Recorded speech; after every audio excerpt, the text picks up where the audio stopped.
WhatsApp guys, আসসালামু আলাইকুম। সকলে কেমন আছেন অবশ্যই জানাইবেন। আপনাদের সামনে আবারও একটা ভিডিও নিয়ে আসলাম। এটা জিনিস হলো কি, দেখেন মালয়েশিয়ার বর্তমান সরকার খুবই ভালো কাজ করতেছে। এই যে রোডগুলাই দেখেন, এই যে এটা হলো একটা বিশ্ব মানে সার্ভিস রোড হবো।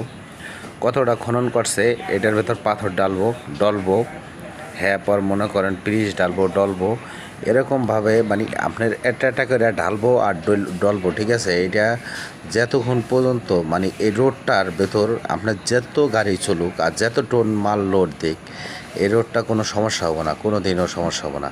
এরকম বইলে মালয়েশিয়া কাজকাম করে আর খুবই ভালো লাগে এই কাজগুলো। আপনারা না দেখলে বুঝবেন না। মালয়েশিয়া যে রোড করে, এই রোডটা আপনার মনে করেন একটা রোডে 50 বছর 30 বছর 40 বছরে কিচ্ছু হয় না, ওটু মানে কোনা ওড়ে না। এরপর ওরা রোডগুলা সুন্দর রাখতে নিয়ে খালি পিরিচগুনা টাইললা মানে সুন্দর করে আপনার রোডগুলা দেওয়া যায়, এরকমভাবে রোডগুলা করে মালয়েশিয়া। আপনারা যারা মালয়েশিয়া আইছেন তারা জানেন, যারা আসেন নাই তারা জানেন না। তাই আপনারা দেখেন, এরকম যদি প্রতিটা দেশে মানে অনেক দেশের বিদেশের সরকাররা এরকমই হয়, মানে রোডে অনেক কাজ করে, ভালো কাজ করে, বেশি বেশি এই মাল সামানা খাটায়। এটা বাংলাদেশে একমাত্র খাটায় না, কারণ বাংলাদেশে হইলো সবই দুর্নীতি করে। আপনার এই রোডঘাট কোনোটা ভালো হয় না, 2 দিন পর পর অ্যাক্সিডেন্ট করে। বাংলাদেশের অনেক মানুষ মারা গেছে এই অ্যাক্সিডেন্টে।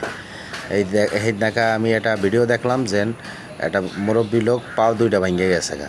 এটি দেখলেও অনেক খারাপ লাগে। তো যারাই আগামী দিনে আইবেন সরকার হইয়া, তারা চেষ্টা করবেন রোডঘাটগুলো ভালো করতে, আর রাস্তায় পরিবেশটা আরও সুন্দর করবেন, গাছপালা লাগাইবেন। এই দেশে গাছপালা মানে আপনার কোনো কাজে লাগে না, কেউ কেটে নেয় না, চুরি ডাকাতি এডি নাই, এডি ধরেই না। তো এটা হলো যদি আপনার কোনো প্রয়োজন না থাকে এইসব জিনিস, তো কেউই ধরব না। এই দেশে এই যে আপনার গাছপালা এমনি মানে বড় বড় গাড়ি দিয়ে ভাঙ্গিয়া হালাই থুয়ে দেয়, কেউই ধরে না। তো এরকমই সব জায়গায় চেষ্টা করতে হবো, সব জায়গার মানুষের, সব দেশের মানুষের চেষ্টা করতে হবে এরকম। আপনার অভাব থাকলে হইলো এই জিনিসটি নিব, আর আপনার দেশের সব ক্ষতি হবো। যদি অভাব ওরকম না থাকে তো ক্ষতিটা খুব কম হবো। তা আমার কথায় কেউ কষ্ট নেবেন না, আমি বলছি ভালোর জন্য। কারণ হইলো মনে করেন আমাদের দেশে বর্তমান যে পরিস্থিতি, এই পরিস্থিতিটা খুবই খারাপ।